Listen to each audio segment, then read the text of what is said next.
I'm Rob Fisher. I have the privilege of serving as the president here at St. Thomas. And I just want to convey how important this conversation is to our community for reasons I'll explain in a minute, but also give the caveat. I don't know if some of you have had the experience I've had where you go to a college or university for a conference or an event or a program, and the provost or the president gets up to welcome everyone. They said how important this is, how honored they are to host, how they've been looking forward to it for so long, and then as soon as they're done with their welcome remarks, they walk out of the auditorium and they're never seen again and say, well, it could have been that important to you, you're not even here. So I do have to leave in a few minutes for another previously scheduled event, so do not let my departure signal the esteem with which I hold this event for reasons I'll explain. But first, I want to thank the Department of Political Science, the Department of History, the O'Shaughnessy Frey Library, and the Fulbright Association of Minnesota for making this possible. A conversation like this is at the heart of our mission at St. Thomas. We take very seriously the concept of vocation, which means that we perpetually have to be discerning as an academic community how our gifts, our expertise, our resources, our values, our beliefs, our life experiences, how they can connect to meet the needs of the world. And that means that what St. Thomas is focused on in 2023 is not going to be the same that it was focused on in 1885 because the needs of the world have changed and we have to adapt to them. It's one reason why I'm so proud of how engaged and involved our students, faculty, and staff have been over the last 10 years in supporting Ukraine against the brutality and aggression of Russia. We're a Catholic university. Pope Francis, in his most recent encyclical, and if you're not in the habit of reading papal encyclicals, an encyclical is a letter that the Pope writes to the entire world, not just to Catholics, to the entire world, to all people of goodwill.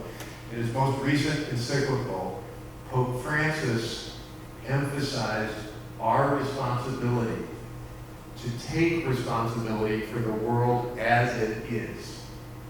The world as it is. Not the world as we wish it was, not as the world as we pretend it is by sort of cocooning ourselves in our own silos. Not the world as it might have been 20 years ago, but is no longer. The world as it is. And we don't have the luxury of defining the world in just our immediate environments where everything seems to be going better and is at peace or whatever the case might be. We can't do that because we also have to take seriously the concept of solidarity, right? We have to let the suffering of others affect us. That's not left to us as an option, that's left to us as an obligation, as a commitment. If we're going to lean into solidarity, we have to lean in and walk alongside the suffering of others in the ministry of accompaniment. And so I'm grateful for the attentiveness our community has put into the situation in Ukraine and finding concrete, tangible ways to support our brothers and sisters there. There's so many examples of this. One is the nonprofit that our faculty colleague Paul has founded, Rebuild Ukraine. There's others that students, faculty, and staff have supported. This exhibit is a really powerful embodiment of that commitment, right? As a Catholic university, St. Thomas does not have the luxury of looking away. We have to look face to face with those who are suffering and who have suffered injustice and evil and find concrete ways to help. So we are really honored to be hosting this exhibit. We're really privileged to be hosting this conversation, and I'm going to turn it over to the experts now. Please join me in welcoming our moderator for the evening, Professor Levad.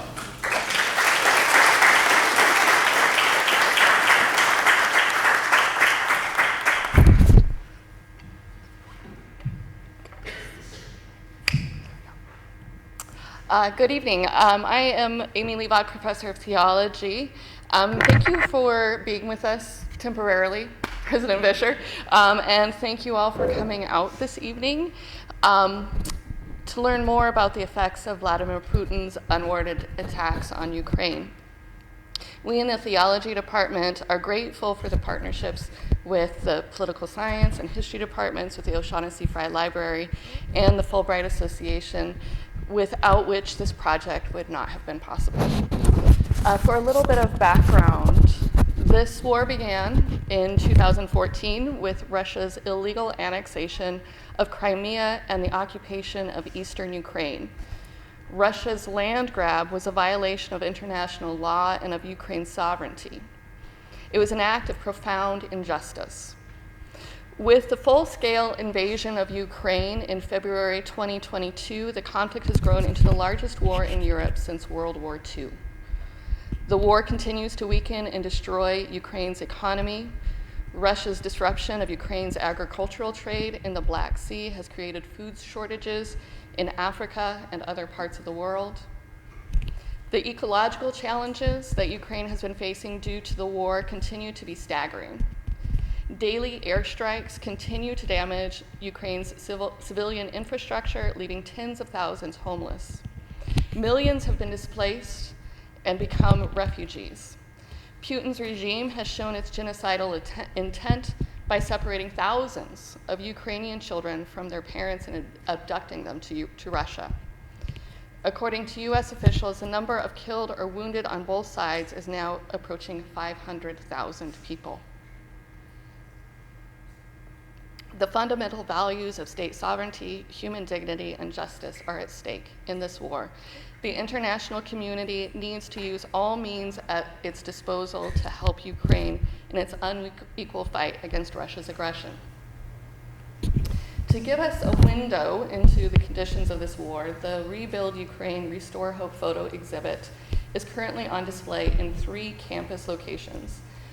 Many of you already perused the first on the first floor of John Roach Center, but it's also on display on the 4th floor of the John Roach Center, also the home of the Political Science and History Departments, and in the lobby of the O'Shaughnessy Frey Library.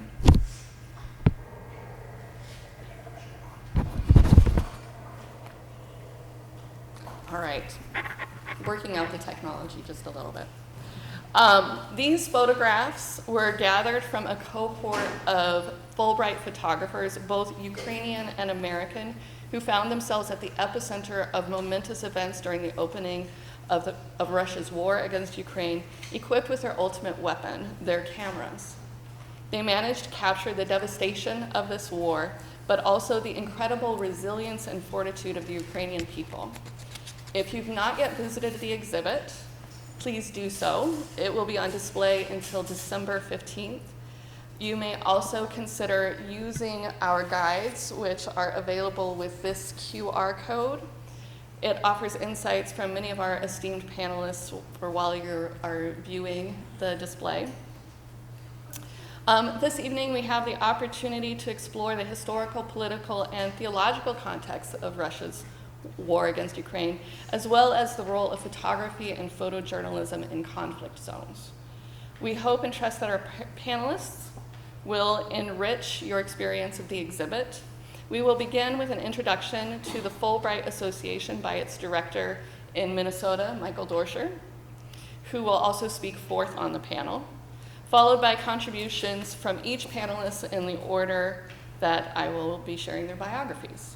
We'll then have time for discussion. There are students around with note cards. I see a few in there. So if you have questions, raise your hand. They'll bring you a note card, and we'll collect those to be able to facilitate the discussion. Now for our panelists.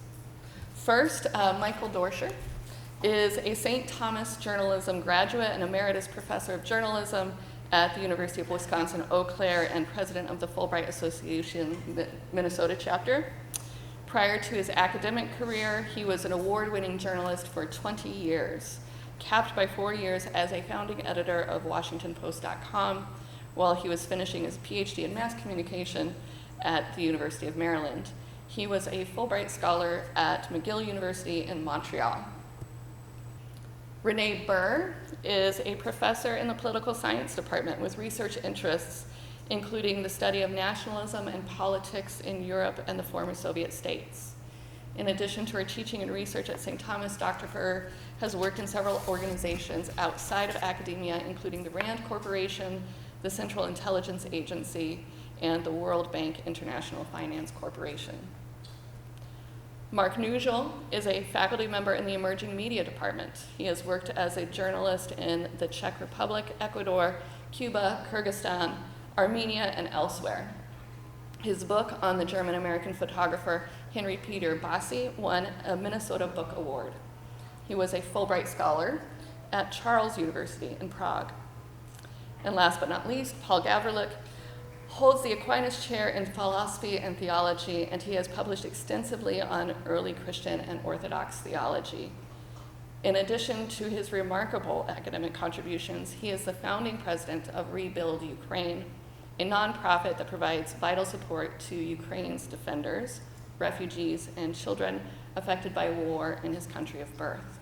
Since 2022, Rebuild Ukraine raised and provided over $700,000 in humanitarian aid to Ukraine. Without further ado, let us begin with Dr. Dorsch.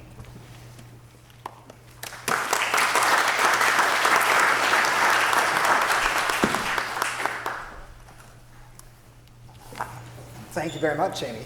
And thank you to all of you for coming in this evening on a very nice night outside.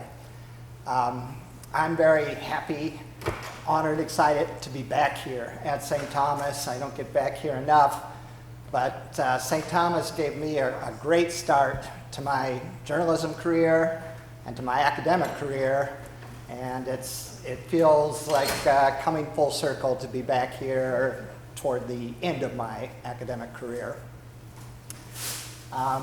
You'll see on the screen some introductory information about Fulbright Scholarships, and certainly that was the pinnacle of my academic career, the best year of my academic life. And I would invite you, all of you here tonight, if you are still either a student or a faculty member, a staff member, or a professional, to consider applying for a Fulbright Fellowship. They range from anywhere from a few weeks for professional Fulbrights to usually a year for U.S. Fulbright Fellows, either teaching or researching like I did. And just to go back, Fulbright started in 1946. It came out of the ruins of World War II. And it was a part of rebuilding Europe. And it was actually the melting down of battleships and other armaments from World War II that funded the initial Fulbright fellowships across the world. Fulbright is about twice as large and twice as old, approximately, as the Peace Corps. It's Peace Corps for nerds, Peace Corps for pinheads, we'll say. But really, it's a fantastic opportunity to take a full year, or at any rate, full expenses paid residency outside of the United States. And then we also have an equal number of Fulbright fellows and women who come from all over the world to the United States and study. We have 78 Fulbright scholars from around the world who are here in Minnesota this year, studying, researching, teaching. As I've looked, we have 4 Fulbright foreign language teaching assistants here at St. Thomas. Are any of them here tonight? We do have a couple other of our board members. I also know from your website that we've had 4 St. Thomas students in the last 3 years who have been Fulbright scholars. So it can be done. I'm here to tell you that. And we at the Fulbright Association really want to help you with that. The chart you see here shows that during COVID, it only goes through the, into the second year of COVID here, the latest data that we have, and the numbers were down both in applicants, but especially in recipients of Fulbright fellowships nationally and here in Minnesota. At any rate, take a picture with your phone, snap those URLs, and you'll get to the page to start an application for a student Fulbright fellowship. This is normally done, the fellowship is after your senior year, right after graduation. It's the best gap year that you could have. And the bottom URL goes to where resources here are on campus to help you with that application process. We at the Fulbright Fellowship, or Fulbright Association, would be happy to help edit and advise you also. For those of you who are faculty members, we really need more faculty from Minnesota to apply and become Fulbright scholars. You can see the number of recipients has fallen, but it's still, you can do this. It takes months, a summer's worth of preparation to complete a good Fulbright application, but it's not a MacArthur Genius Grant. You don't have to be a genius, you have to have a good plan, be disciplined, and be excited about being an ambassador for the United States abroad. And the URL there goes to the page where you would start that application process at the bottom. The Fulbright Association is an alumni group. Those of us who are in the Fulbright Association have been Fulbright scholars and or are friends of Fulbright. You can see here we've been to 73 different countries on all continents of the US. And the Fulbright scholars that are here visiting, 90 last year, 78 this year, 49 countries on all the continents except Antarctica.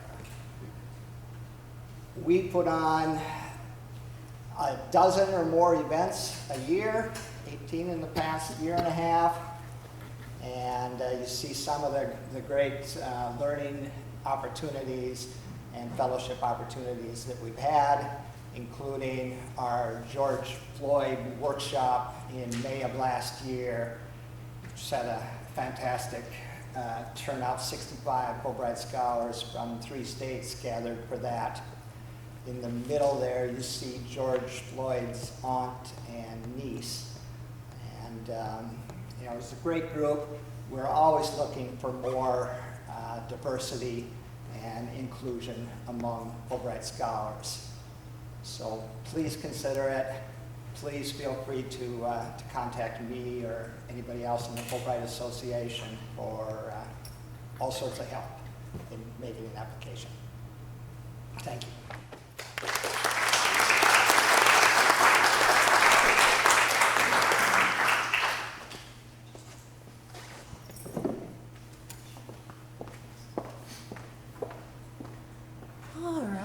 Well, first of all, I'd also like to thank the organizers for putting this together. It's been really exciting to see the photo exhibit come to St. Thomas and really compelling. So thank you for all of your hard work on this. Okay, so I am following up from Dr. Naj's historical perspective, and I'm going to focus it in fairly narrowly on the role that international norms are currently playing for support, in support for Ukraine. And I will try to keep it brief. Those of you who are my students, you know brevity is not my main skill. So I will try very hard. So I wanted to start with just the basics. What do we mean when we say there are international norms? So political science absolutely loves its definitions. So here's our definition, right? Expectations held by participants about normal relations between states. And there are many, many international norms, some of which we're not even aware exist, right? Because we just take them so much for granted. We're so accustomed to them, we don't even know they're there. They just condition how states behave without much thought about it. So today I'm just going to narrow it down to one particular norm, which is sovereignty. And people in my field, I'm an international relations geek. We don't know anything before, say, 1890, except for 1648. So I have to defer to all my colleagues on anything before that. But 1648 is important in understanding the international norm and legal definition of sovereignty. So the treaties of Westphalia are treaties that are meant to end the 30 Years' War. And state sovereignty, not referred to in that terminology in the treaties, but established in those treaties, was really meant to stop these endless wars that Europe was experiencing. So the tool of sovereignty really just tries to minimize the likelihood of one state invading another, right? So it's a very pragmatic kind of solution to the problem. So there are two real key elements you want to know about. Territorial integrity is the first part of sovereignty. So territorial integrity just says that states will accept the current boundaries of states at the status quo. So won't try to change those boundaries in any material way. There are always uncertainties, right? Border disputes, that sort of thing. But ultimately, if you have an established boundary, it's expected that you adhere to it. The second is non-interference in domestic affairs. So essentially, this means that states, for the most part, with some caveats, should be able to behave within the boundaries of their state in ways that they choose, without another state interfering in politics, economics, culture, society, etc. So why is 1648 relevant to today? That is really post-World War II. We have the establishment of the sovereign equality of states in the UN Charter. So this is a key principle of international law as it exists after World War II. The real goal is the same goal that every international organization created since World War II has, which is prevent World War III. So again, very pragmatic. This is not necessarily a high ideal. This is how do we avoid World War III? Let's make sure that if a state invades another state, they are likely to face consequences for it. So extremely pragmatic kind of rule. So one thing that I wanted to just put out here today is that the international response to Russia's invasion is not unusual, right?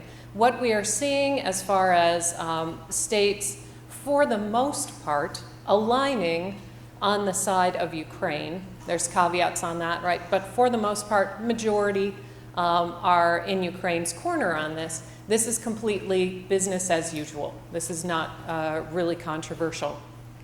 The main reason being that upholding the sovereignty of states has been recognized. States that are recognized by the UN has been the norm since 1945, and an obvious example would be Iraq's invasion of Kuwait and the way that engendered an international response. If we look at Putin's interventions, both in Ukrainian politics since 2004, and then in terms of actual troop movements, support to separatist groups and such in Crimea and Donbass in 2014, and then the full invasion that was attempted in 2022, it's very clear record of violating Ukraine's sovereignty. So I'll walk us through a couple of key pieces of information that demonstrate that this is violations of both territorial integrity and non-interference.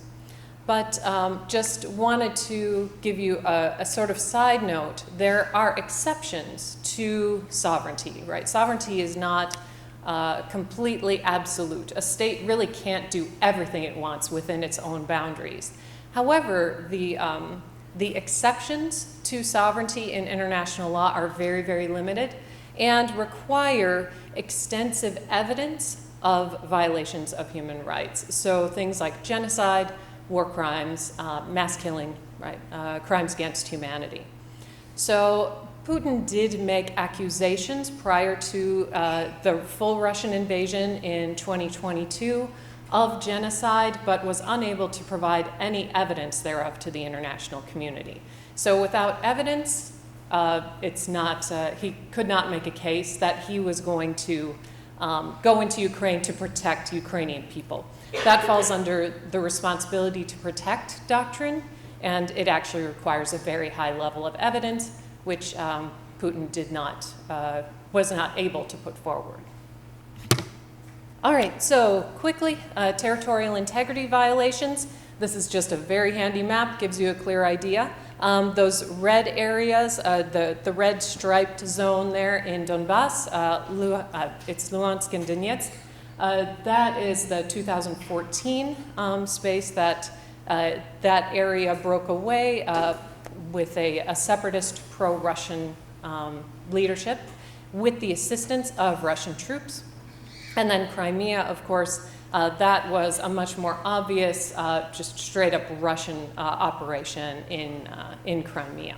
So those are obvious territorial integrity violations. They don't require a lot of additional detail. As far as non-interference violations, we have some political and we have some that are more extensive. So if we begin with 2004, the Russian interference in the 2004 elections in favor of the pro-Russia candidate at the time, Yanukovych, led to massive election fraud and all sorts of other things, trying to weaken the office of the Ukrainian president because they were afraid Yushchenko, the more pro-Ukrainian candidate, was going to win. At one point, it escalated to poisoning Yushchenko when it looked like he was the likely winner. So this leads to the Orange Revolution, which is a mass uprising of Ukrainian people. It lasts for months in the bitter cold of Ukrainian winter.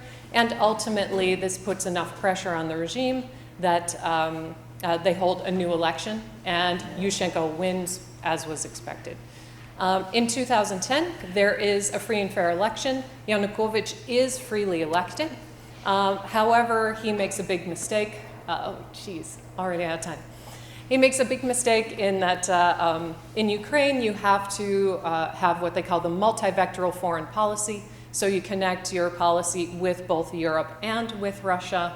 Yanukovych went entirely in the direction of Russia and abandoning ties with Europe. This leads to the Maidan and Euromaidan protests. Complicated? I'm happy to tell you more if you want to know more. Okay, so non-interference violations post-invasion. The evidence that we are accumulating so far indicates that one, the Russian authorities have been open about their desire to end Ukrainian statehood, so obviously that violates sovereignty. And evidence of atrocities that are intended to destroy the Ukrainian national group by Russian troops, the intentional destruction of national symbols of statehood and heritage, and the imposition of pro-Russian textbooks on schools operating in Russian-controlled areas. All of these are evidence of interference by Russia in Ukrainian affairs.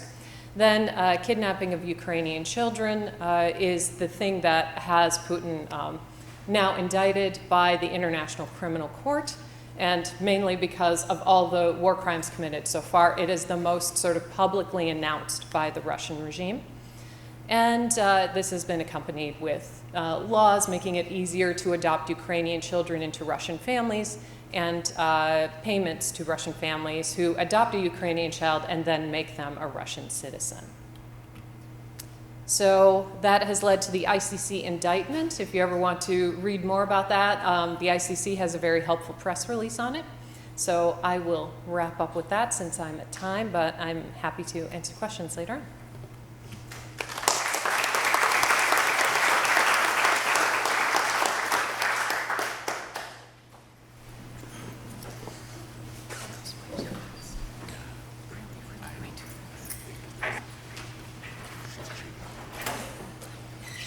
I've never actually been on a panel where I've followed somebody who works for the CIA, or used to work, or how do we know Used that? to. How do we yes. know that? No, it's legit, used to.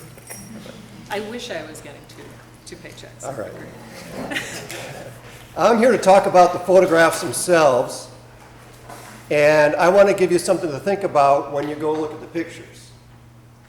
That's my job as I see it here. So I'm going to give you 4 main ingredients to think about, or 4 main things to think about when you look at the photographs. And then I'm going to give a little historical perspective on that. And then I'm going to come back to those ingredients, and I'm going to tell you specifically about examples that you might or might not see. And then I'm going to tell you about some things that are not there, but that you should be thinking about as you look at them. So my background, as was said, is as a journalist. The 4 ingredients I'm going to talk about were from my work when I was at the Associated Press. So these are kind of the ideas that are pounded into the heads of the AP photographers who work around the world. They have the best photographers in the world. And they're taught, or at least urged to think about these 4 things: sensitivity, thinking, instinct, and curiosity. Sensitivity, thinking, instinct, and curiosity. These are themes I'd like you to look for when you look at the pictures. All right? I'll come back to those with some examples in a second. And these are particularly stressed with the AP photographers during times of conflict. So if they're sent out to shoot a war, as we see in Ukraine now. So I'm going to show a couple of historical photographs before we come to the Ukrainian pictures, just a couple of, I only have 3 slides. But this is kind of an interesting historical footnote, and I'll leave Zolt to tell us about the significance of it. But to me, as a journalist and as a journalism historian, it's important because this is a picture of Crimea. This is the Crimean War in 1854. Not unlike what we're seeing today in Crimea and Ukraine. The Crimean War in 1854 was the first war to be photographed. The first war to be photographed. So we look at the history of photography, and you can date it to either 1827 or 1829, take your pick. It develops through the 1840s. By the 1850s, it's on exhibit in London at the places like the World's Fair, stuff like that. Photographers start to become an occupation. And a guy named Roger Fenton in London picks up a camera. And this is his photograph. So Roger Fenton becomes the first photographer to take pictures of war. And if that's all he did, and if that was all you know, you'd think, oh, that's an interesting historical footnote. And it's in the same place that the photographs today were taken. Same place. It kind of makes the circle complete in a way, right? Now, the flip side of that is, why did he go there? And how did he pay for it? And then we get into the other side of the story, which the support for the war in Britain was low. It was an unpopular place to have a war. And so the business leaders in England and the royalty in England funded Roger Fenton's trip to Crimea to take pictures to support the war. So his photographs were in support of the war, and you will never, ever, ever see a dead soldier in one of his pictures. Ever. You will see landscapes like this. You will see scenes of soldiers relaxing around the fire or having their supper or the military brass. You'll never see a body. How can you photograph a war without a body? Can't. Now, in 1854, these photographs could not be reproduced in a newspaper or magazine. The technology doesn't exist until 1880. So they're etchings and woodcuts instead. The only way you'd see these pictures as originals if you would go to a photographic studio and see them hanging in the window. So they had limited distribution, but at least one London newspaper ran etchings and woodcuts of them. So they had some distribution. So the history of war photography kind of peaks prior to and during World War II in terms of still photography. And this is the Spanish uprising in the 1930s. This might be the most famous photograph of war in history. This is Robert Capa's photo, Hungarian, like so, of a loyalist soldier in 1936 in Spain. This is not the pictures that you saw prior with Roger Fenton. This is a person that's about to be a dead body. I show this photograph because it's somewhat controversial in that it possibly was staged. The background doesn't look like the place where Capa said it was shot. The mountain range didn't exist there. But he was 22 years old, and he was in the middle of the war, and he was getting shot himself, or shot at himself, and his film came out in bunches and in bundles, and some of it was marked and some of it wasn't. And so it was like, I think this is where it was, but I'm not sure. But one of the things that Capa did that I urge you to look at in these photographs and think about, and those of you that are thinking about photography as a career, is it's really important to identify who's in the picture. We just don't want a faceless body or a faceless victim or a faceless soldier. That's the easy way out. It's got to be a name. So what Capa did have written down was the name of the person that died in this picture. That was done. That was done. It was a soldier named Garcia. It was a soldier named Garcia. But think about 22 years old and taking these photographs.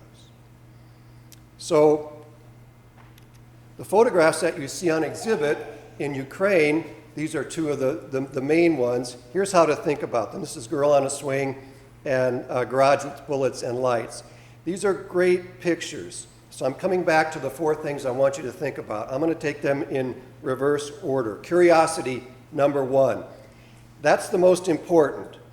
Curiosity is the most important. The best journalists are curious. Number two, thinking. Look beyond the obvious. Think beyond the obvious. Is this an obvious cliched image, or does it say something beyond the obvious? Instinct. This is learning by doing. You're not going to get any better unless you go out and do it, and that's what these photographers were doing. You got to get out in the field and take hundreds and hundreds and hundreds of pictures to get one good one. And then sensitivity. And photography in wartime is all about sensitivity, and the big issue among places where I work, like the AP and Star Tribune and so forth, is sensitivity. Because the photographers are going to return with photographs that are violent, they're of dead people, they're of dismembered people, they're of people who are suffering. How much is too much? Where do those pictures get displayed? Do they get split? And simple questions like color or black and white. And Mike knows this. Do we put them on the front page above the fold so you get them when you eat your Cheerios? Or do they go on page 8 in black and white? Those are the kinds of questions that I want you to think about as you look at these pictures. And then two things to also think about that I have not mentioned, one just sort of briefly, to think about, are they there or not? One is stereotyping. Are any of the people or any of the images in these photographs stereotyped in any way? And the second one is cliche. Is this a picture you've seen a million times? It's a landscape shot of a pretty sunset. Boy, that's just great. All right? That's what I've got. Thanks for paying attention. Appreciate it.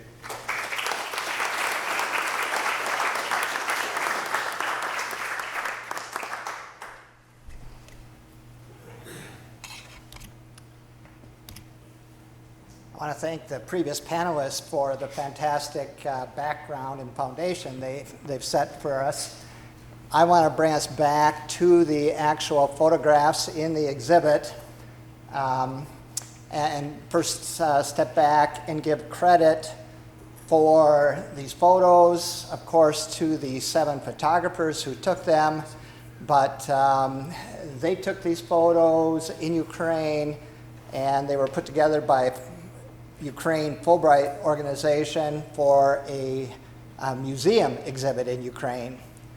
And it was only because of a Fulbright scholar student at the University of Minnesota, Roman Tushenko, who put forth the idea that maybe these photographs should have broader dissemination. And he's the one who really coordinated bringing them here.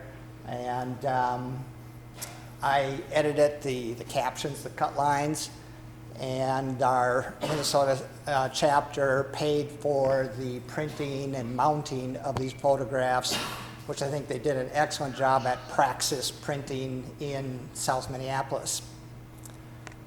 So to carry on from where Dr. Newsel left, here's a photograph from the exhibit that I would put forth. Is very much an example of modern wartime photojournalism. All of the, well, at least 5 of the 7, probably all of the 7 photographers in the exhibit have experience, and like I say, 5 of them have actual training in photojournalism, but not all of these pictures were presented or intended to be for a journalistic audience.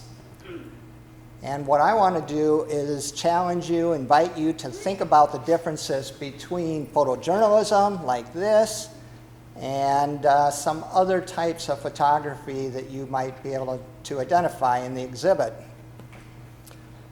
So, for instance, this young couple, after their names and age here, the next word says that this is posed. This is a posed picture, unlike our first one where it really is just someone who's observing with no eye on it, not changing the action at all. These people posed for the photographer. So you see pictures like this in journalistic venues sometimes, and this was taken while on assignment for U.S. News and World Report, but I don't think that it actually appeared on the website of U.S. News and World Report. Here's something a little bit more in between, and again, photo taken on assignment for the Washington Post, and this did appear in the Post, but if you look,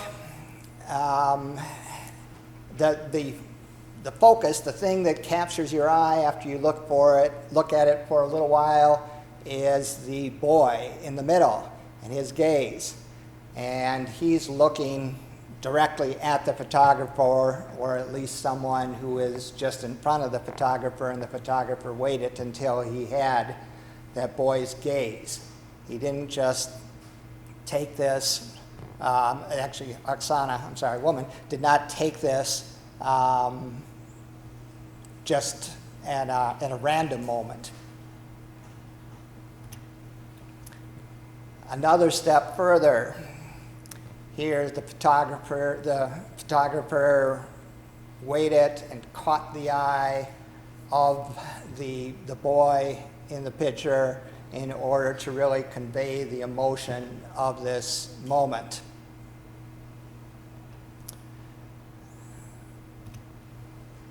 Here's kind of the picture that I chose to be the cover for this exhibit.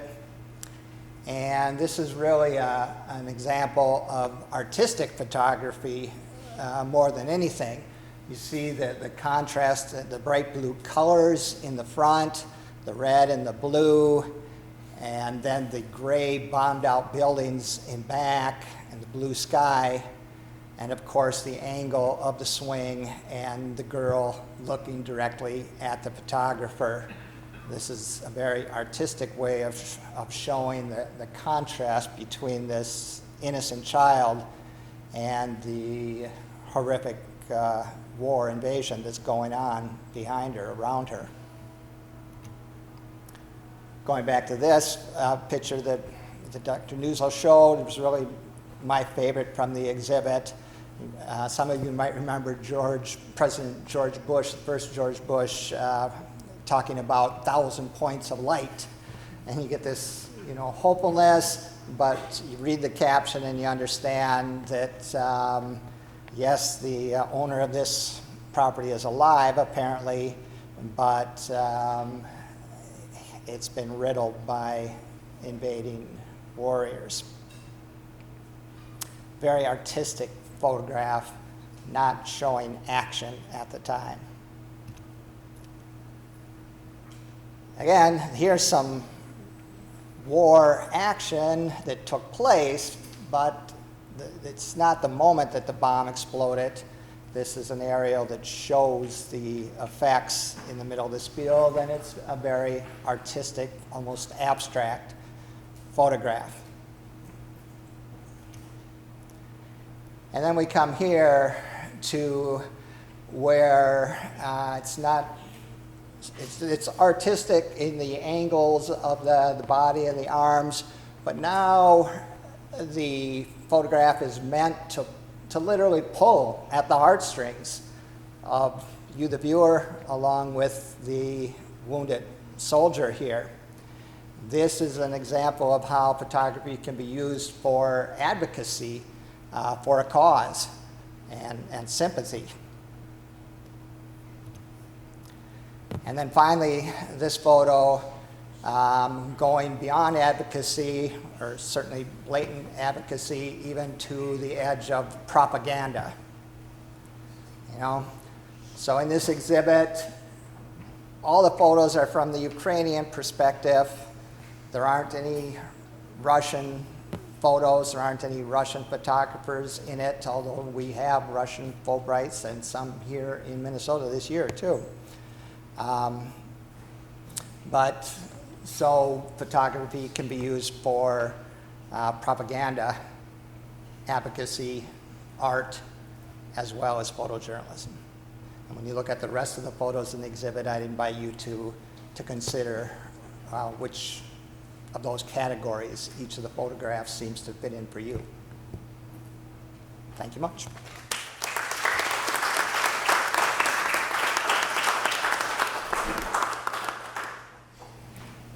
Good evening, everybody. Tyrants and authoritarian regimes convert human beings into numbers.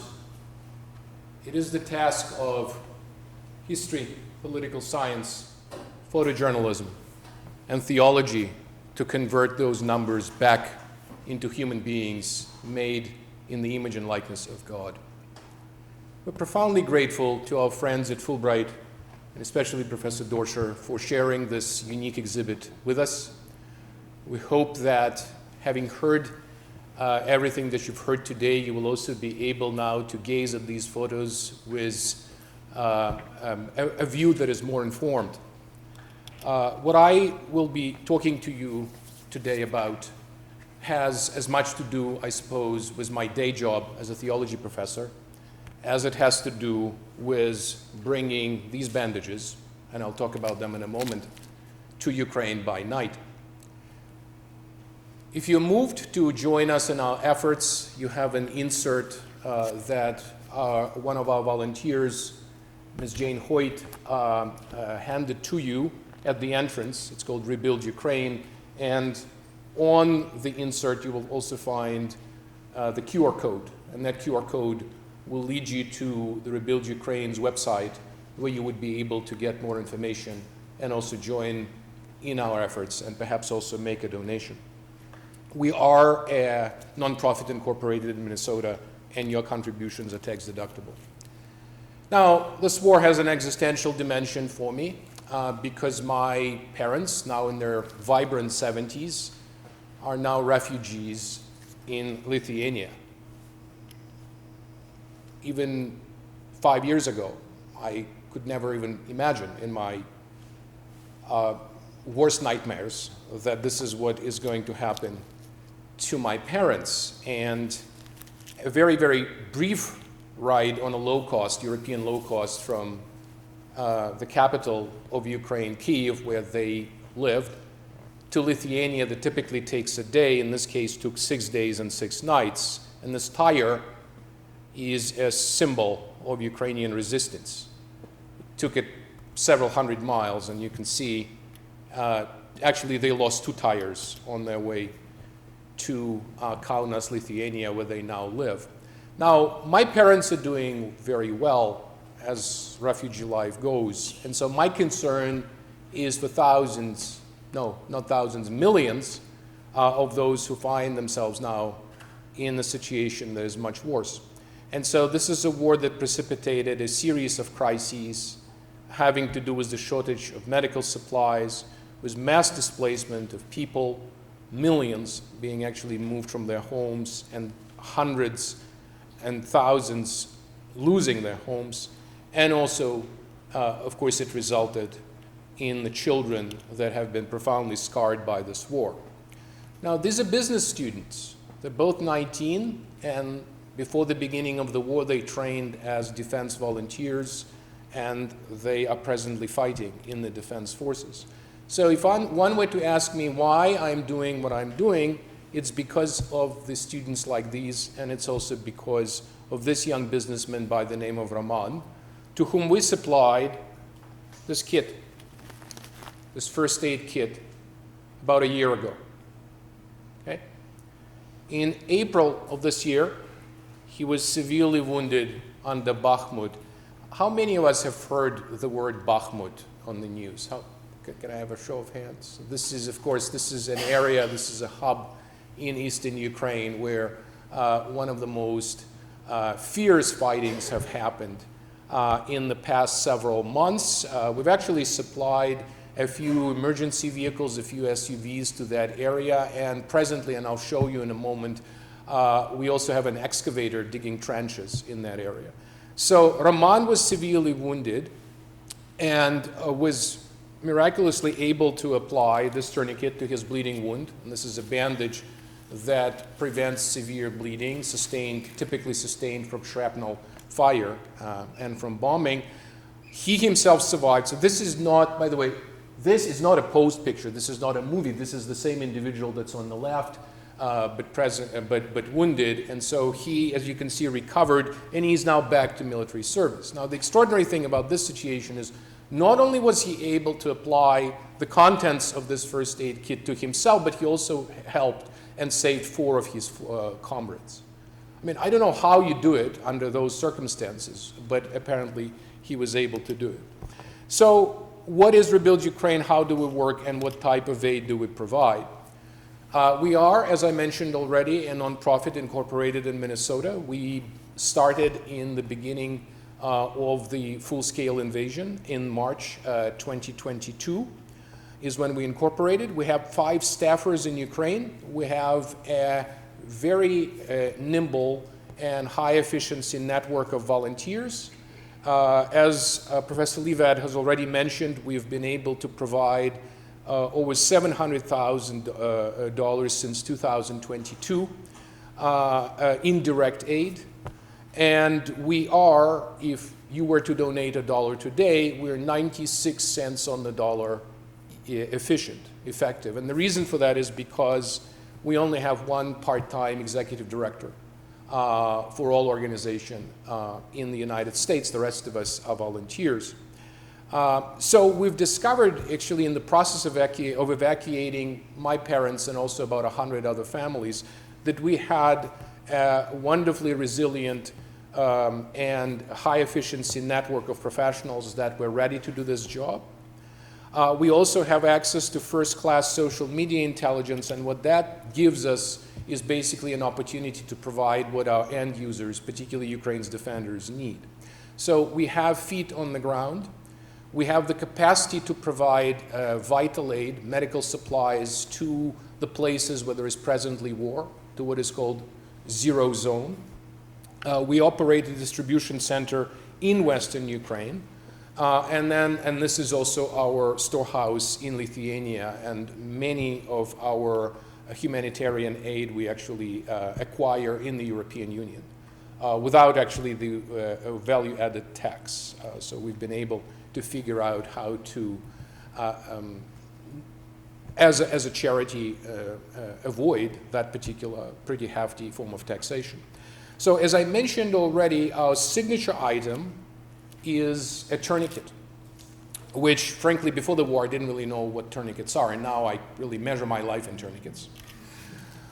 And so we've provided more than 8,000 of them since the beginning of the war, and we know that they are highly effective. How do we know this? So this was a Russian attack on the town of Chertkiv This was not a random attack. There was actually a battalion of about 500 soldiers in that area. 300 were wounded. 20 required the application of the tourniquet. Not a single person in that situation died. Okay?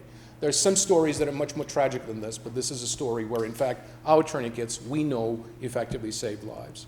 Acting on a grant from a Rotary Club International, was a chapter here in the Twin Cities, we were also able to supply 250 first aid kits like these. And as you can see, we are able to deliver them to the end users, and our end users are 70 military units and 10 military clinics. Most recently, acting on a grant from a private family foundation here in the Twin Cities, we were able to provide the second batch of 300 first aid kits. And here also I want to take a moment to also thank Mr. Mark Swear, who is a graphic designer who conceived and put together the exhibit that you're seeing, at least in its present form at St. Thomas. We're supplying also used emergency vehicles, and we've been able also to help children. So this is, for example, a wonderful Italian ambulance that we've been able to purchase. And of course, if it ran through the streets of Rome, it could run anywhere. And so now it's operating in Ukraine. So this is a lovely Japanese excavator. Yes, it is old, but you know, it comes with its own trailer and it's Japanese, so essentially it's indestructible. It's now digging trenches in Bakhmut. And then we have a major program having to do with specifically the rehabilitation of children. And that's the last point that I would like to mention. So we run these programs outside of Ukraine and inside Ukraine. So one of the programs is in Budva, Montenegro, where we support a teacher collective with 20 Ukrainian refugee teachers and 80 students.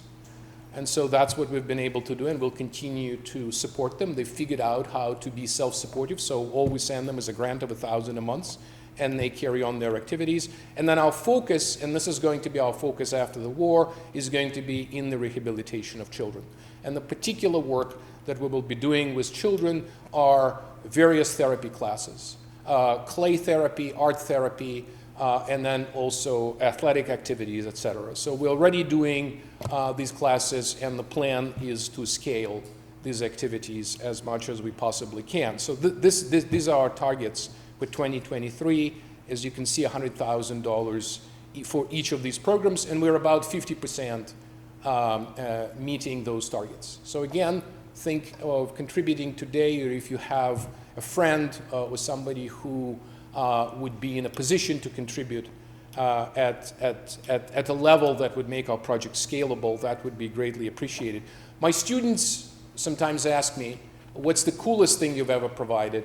And I would say it's these ATVs. We provided a couple of them, 2 of them. As you can see, they come with extra tires, always necessary in those circumstances. And as you can see, right there it says, from Minnesota with love.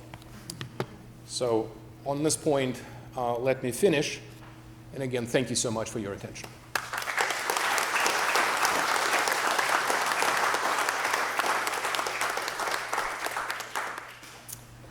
Thank you each of the panelists and for keeping reasonably within time, so we have some time for conversation together.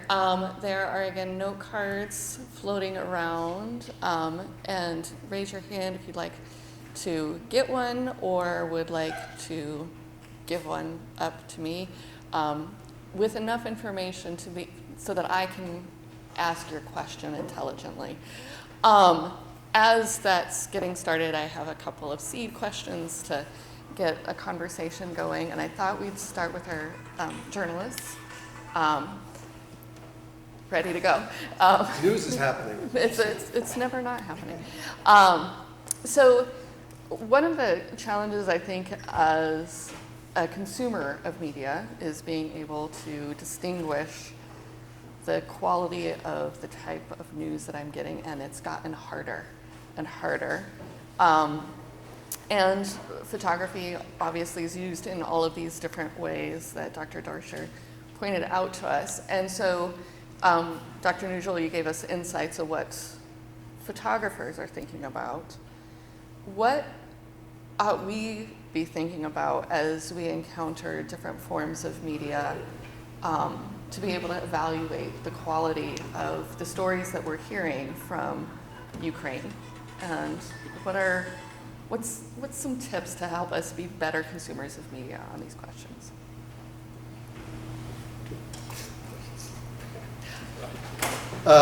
Well, I always say the first thing is consider the source. That's where you start. And you might very well have certain complaints or issues with mainstream media outlets in the United States or in Britain or elsewhere, but consider the fact that the journalists there are trained to do a job, and they're mostly trained to be fair and work hard and bring you what they think the facts are at the time that they do the reporting. And for the most part, they adhere to that. And I always start with consider the source. Where did the story come from? Where did the photographs come from? Who are the photographers? Who are the reporters? Who are the editors? All the way up the line that are handling each of these stories and each of these photos. If it's a source you're not familiar with, I am very skeptical of that. We've seen Russian propaganda exploding the last several years using English names and with legitimate sounding websites and so forth, but it's completely run by the Russians. And so I would suggest that places like the Washington Post, the Associated Press, Star Tribune, New York Times, The Guardian, and so forth, places that have hundreds of years of history behind them in terms of being reporters and photographers and editors, and hundreds of years of trying to gain your trust because they have a business model that's what that's for. And start there. And if it's not one of those, and you've got one that you smell, that thing smells bad, check it against something else. And Mike remembers this old saying that we all learned when we were young reporters about checking and rechecking facts. If your mother tells you she loves you, check it out. Check it out. My mother hated when I said that to her.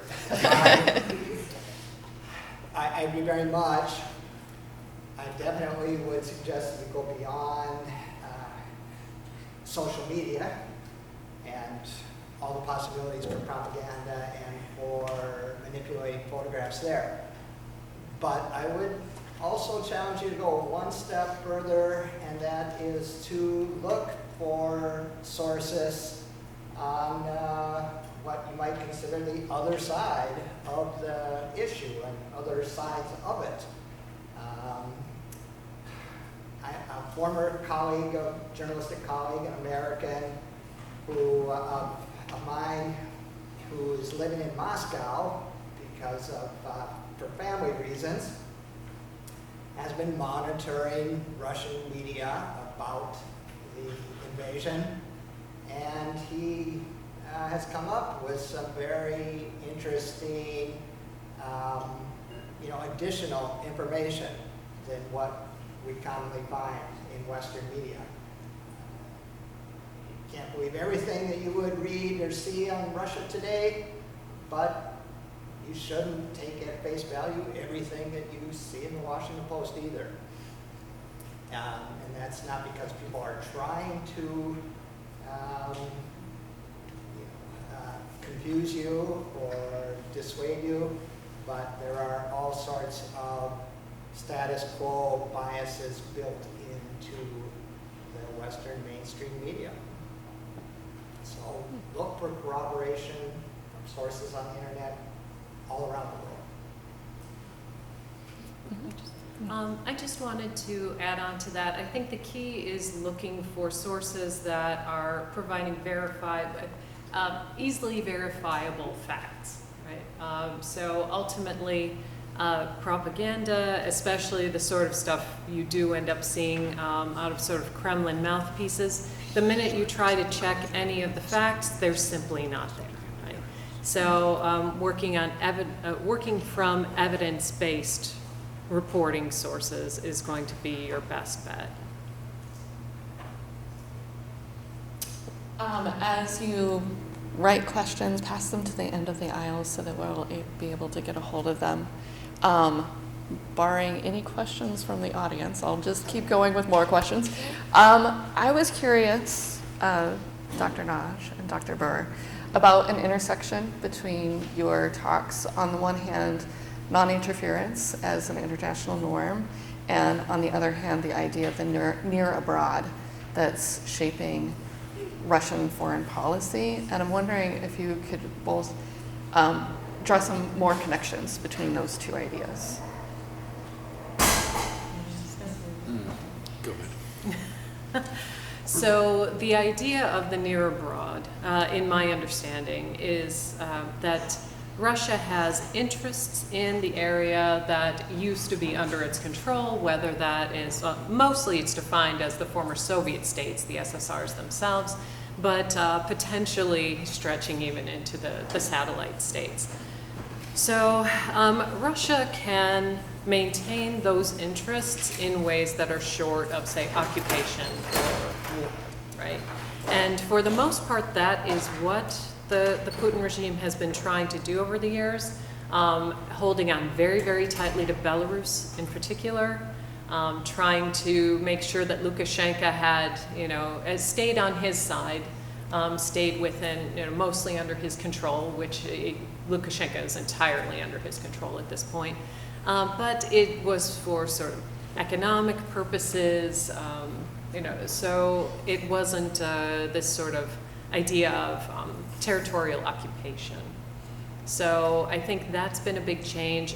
Ukraine was one of the states that Russia, or specifically Putin, wanted to maintain in a very close orbit to Russia.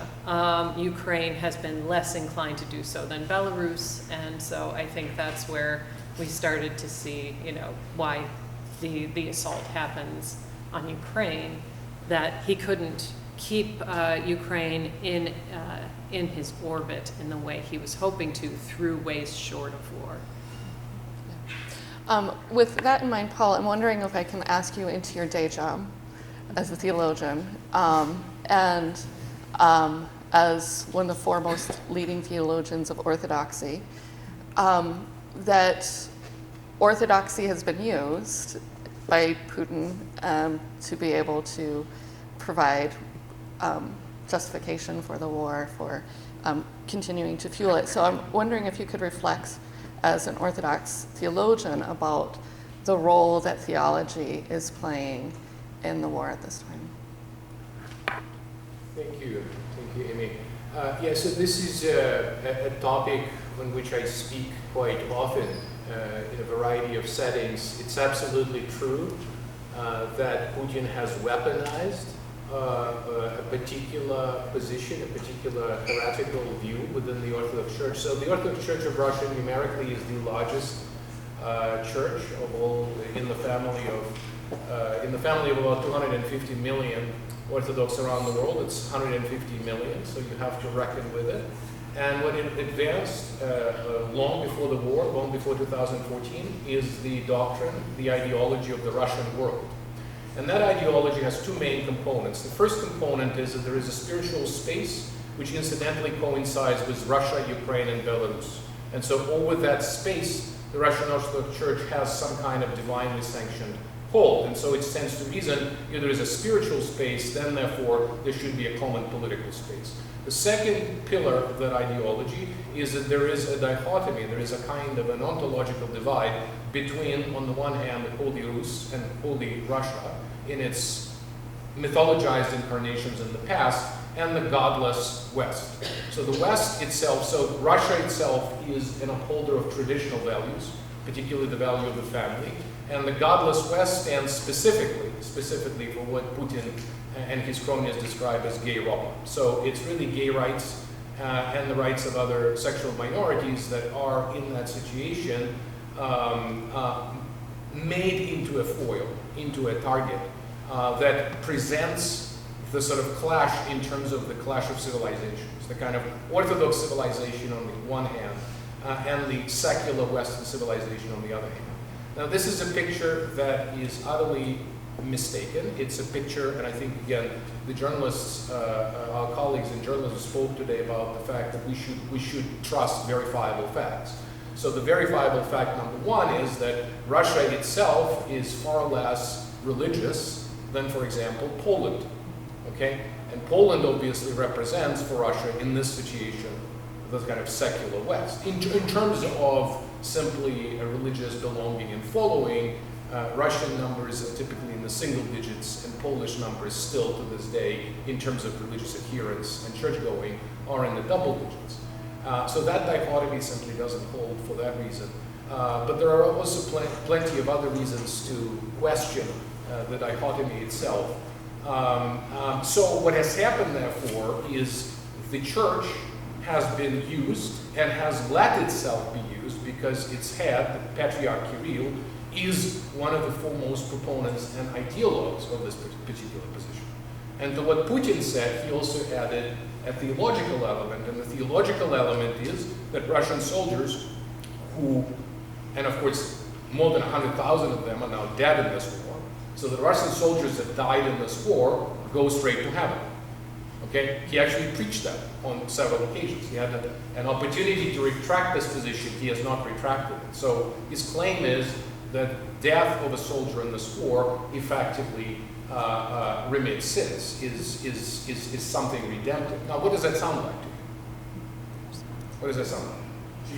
Exactly. It sounds, in the contemporary setting, it precisely sounds like jihadist rhetoric. It precisely sounds like the sort of the rhetoric of a radical Muslim minority. The fundamental difference here, however, is it's actually the head of the Orthodox Church that's doing it. This is not some sort of radicalized person that is on the margins. We're really talking about the head of the church doing it. So I asked, when I was doing a full lecture on this at Wheaton, I asked a disjunctive question: is the head of the Russian Orthodox Church a heretic, or is he a war criminal? And my answer to that disjunctive question was yes, because it's his ideology that has subsequently incited the killing of at least hundreds of thousands at the present moment, because we're talking about 500,000 of casualties altogether. And it's his ideology that is also now conducive to the situation where tens of thousands, in fact hundreds of thousands, of Russian children, of Ukrainian children are being kidnapped into Russia. And he's covering it. He's actually covering it. So this is a very serious situation for me, obviously, and it's remarkable that the Orthodox leadership, with some exceptions worldwide, is not speaking out on this question and not calling out the head of my church, the church in which I was baptized, is not calling out on what's actually happening. Is there a nostalgia for the Soviet Union, for the times that passed with the end of the Soviet Empire? Yeah. I could even build on agreeing with everything that Dr. Naj indicated, but also Putin himself has a great deal of credibility amongst the Russian people because the 1990s were so horrific in terms of economic recession that Putin initially comes in, stabilizes the economy, and really becomes a national savior, right? So pulling Russia out of an economic morass that had just destroyed people's lives. So I think he still, to some extent, can run on a lot of that goodwill that comes from that early stabilization of the economy. His ability to provide that stabilization has faded over time, and that is where he transitioned from this idea that was more, I'm your, it's all about the economy president, to it's all about Russian identity. He changed the narrative, I think, really because he couldn't keep providing the economic outcomes that he did in the early stages of his regime. But I think understanding why a share of the Russian population, at least, would still have some goodwill towards him. We have to think back to the 1990s and how bad that situation was. I couldn't agree more with my colleagues. Ukraine is fighting the last empire in Europe, and it's a wannabe empire in many ways. And the reason it's a wannabe empire is because it presently has a decrepit economy that's slightly smaller than that of Italy. And so I have to ask this question: who precisely is afraid of Italy today? Even under Fratelli, I don't think that Italy inspires, tremendous amount of fear. And the principal reason why Russia does still inspire fear, apart from the fact that, of course, Putin has been consistently huffing and bluffing, and really a lot of it is just bluff, unfortunately. But the principal reason is the nuclear weapons. That's the principal reason. And so if one tactically uses the opportunity of the time of troubles in Russia, which will come, because there's no question that Ukraine will at some point, in fact, make a concluding moment in this war and win this war. It's not going to come in 2 months, that's very unlikely, but it will come. And so when that happens, it's really going to be important to use that period of troubles in Russia to ask a simple question: do you still want to have a country, or do you want to federalize? And if you actually still want to have a country, then we will have to reconsider the question of Russia's possessions of nuclear weapons, just as after the Second World War, it was clear in everybody's mind that Germany cannot possess nuclear weapons. So I think similar questions need to be asked about Russia. The whole notion of the sphere of influence, okay, well, obviously, Switzerland and Italy have some spheres of influence. The question is, does this mean that they should militarily be extending their borders in all kinds of directions? So Europe is a very troubled continent. Once one starts speaking in the kind of Mearsheimer notions, one needs to be very clear as to what that implies. And it's one thing to say that Russia should have some kind of soft extension of its economic power, but it's very different, of course, to then say that somehow it's entitled or it's appropriate for it to extend its power by simply changing borders militarily, which is what, of course, it has done in Moldova, and the world really didn't pay attention. It has already done in Georgia, and unfortunately the world paid very little attention to that situation. And it's only now, with the full-out war in Ukraine, that the world seems to be paying attention. But again, as my colleagues have already mentioned, that attention itself seems to be, unfortunately, waning, and that is an issue. That is a problem. Other questions? Feel free to raise hands. Yes, Dr. Pachansky. Paul, why are you so certain that Ukraine will win? Well, the principal reason is threefold. First of all, because of its resilience, and what I mean by that is that if Russia stops fighting, there will be simply no war. If Ukraine stops fighting, there will be no Ukraine. And I think that Russia has made Ukrainians much more Ukrainian than they used to be. I'm a Russian-speaking Ukrainian, so my opposition to the war has nothing to do with great Russian culture or anything like that. It is fundamentally moral, and it's also political. The second principal reason is exchange of intelligence. And so, for example, a very complex operation that just happened in Crimea when the headquarters of the Russian fleet have been damaged with significant consequences. The exchange of information is number two, and the third one is weapons. Unfortunately, this war will be decided in the field of battle, and then there will be some kind of table in negotiations. But Ukraine simply does not have any historical choice in this situation. But to win it, what winning means, I will not be able to define. I really would like to defer to others.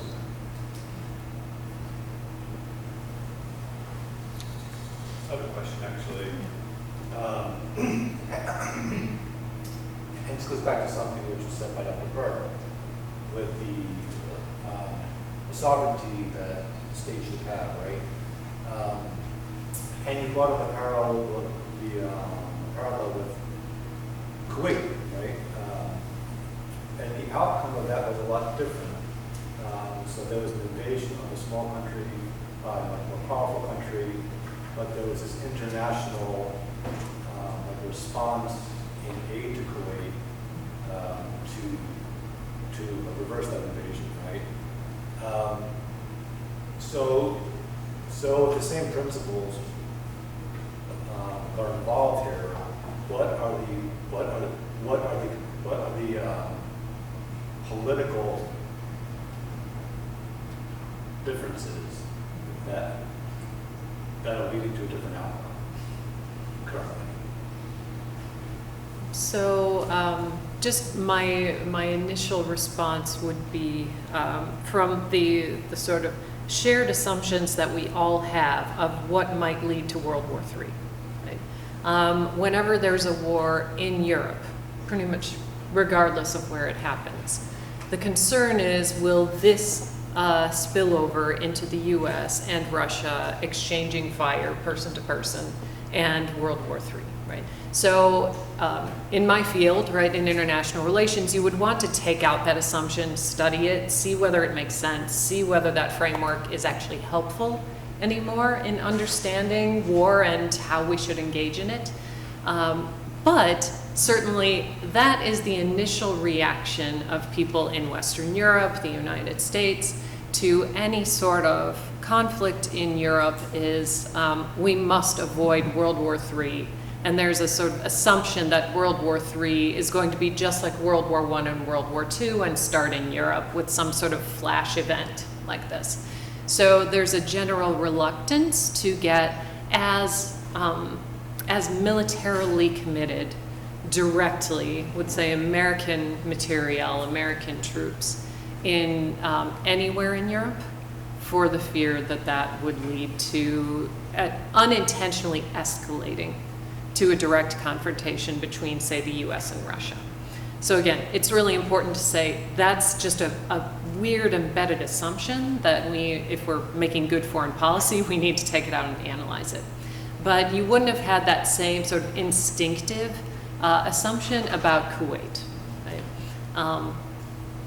Justified or unjustified, we definitely didn't have that restraint that comes with the fear of World War III. And I think we'll do the last question with Dr. McEnroy in the back. Thank you all for this wonderful panel. I'm wondering if you all could comment on the economic situation in which Russia finds itself. At the beginning of the war, as we know, sanctions were laid upon the Russian state, and there's a lot of anticipation that they would feel the pain rather acutely. Over the course of a period of months, that pain was diffused quite a bit. Recently, though, it seems the headline, I believe just yesterday, said something along the lines of Putin would not be able to keep Russian citizens from feeling the pain of the war for much longer. So where are we on that feature of this conflict? So I've watched this a bit, but I would not consider myself an expert on it. Certainly the sanctions that have been imposed, we expected would take quite a long time to have an actual impact on the average Russian citizen. A big part of that has been Russia having oil exports, cushions the blow of some of those sanctions. Russia has found alternative buyers in some cases, not just for oil, which is their biggest sort of boon to their government revenues, but other products that they can't sell elsewhere, say that they used to sell into Western Europe or North America. They've found some alternative markets where states that are either a little more favorable to Russia or at least maintaining a position of neutrality, they're a little bit more likely to buy that. That has blunted the impact somewhat. For a while, Western Europe was a little reluctant to really put the screws to the Russian economy because it was going to have knock-on effects in the West European economies as well. Germany in particular had to worry about how they were going to heat everything in the winter. France, where I was in the middle of this, not so much because they've got a lot of nuclear energy, right? So France had plenty of sort of domestic backup, but Germany didn't. So Germany was a little reluctant to push as hard as they could have. So I would say we always expected these sanctions to take a long time, but it's sort of a wearing down kind of process. So I do think eventually You can only blunt the impact for so long and so much, but ultimately, as long as Russia can get China to trade with them and some of these neutral states to trade with them, the full-on impact isn't there. But it is having an impact. I mean, there's no question that the war itself does lead to the impoverishment of the Russian population in general. Putin cares about his own population even less than he cares about the population of Ukraine. And he can message various things. I mean, as long as your message is, let's make Russia great again, you're actually going to convince a significant number of the population that that's the way to go. And so it's not at all the case that public opinion changes despite the fact that Russian economic factors are not at all as great as it used to be. The second important issue is, unfortunately, over the past 4 or 5 months, Russians have figured out how to manufacture weapons, how to buy weapons, and how to find the funds to do so. And so Russia is playing this war, I mean, for the long term, and it has experience of doing so.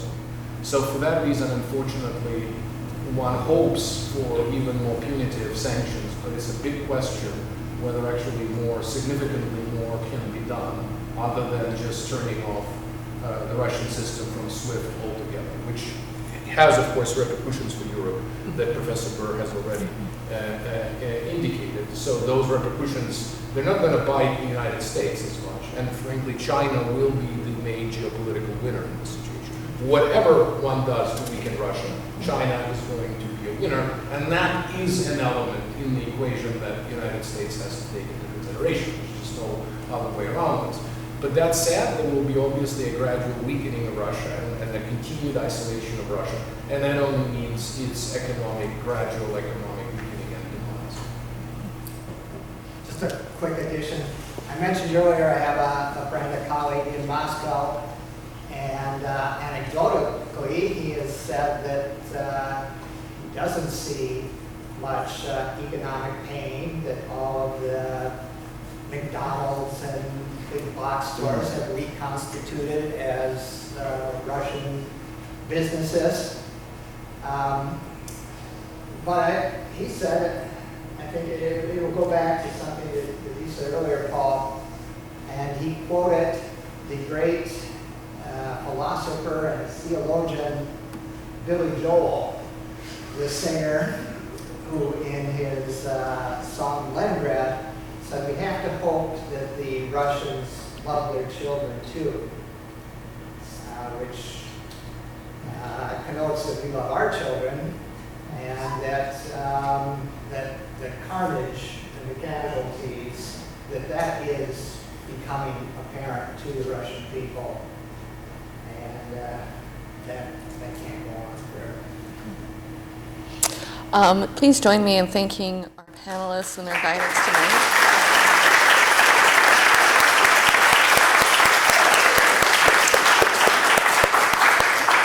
And again, the exhibit will be on display until December 15th, not only on the first floor of John Roach Center, but also on the 4th floor with in the political science and history departments, and on the 1st floor of the O'Shaughnessy Frey Library. And there will be a QR code there, not only for Rebuild Ukraine, but also with a virtual guide to walk you through the exhibit with some guidance from our panelists. So thank you again, and drive safe, everybody.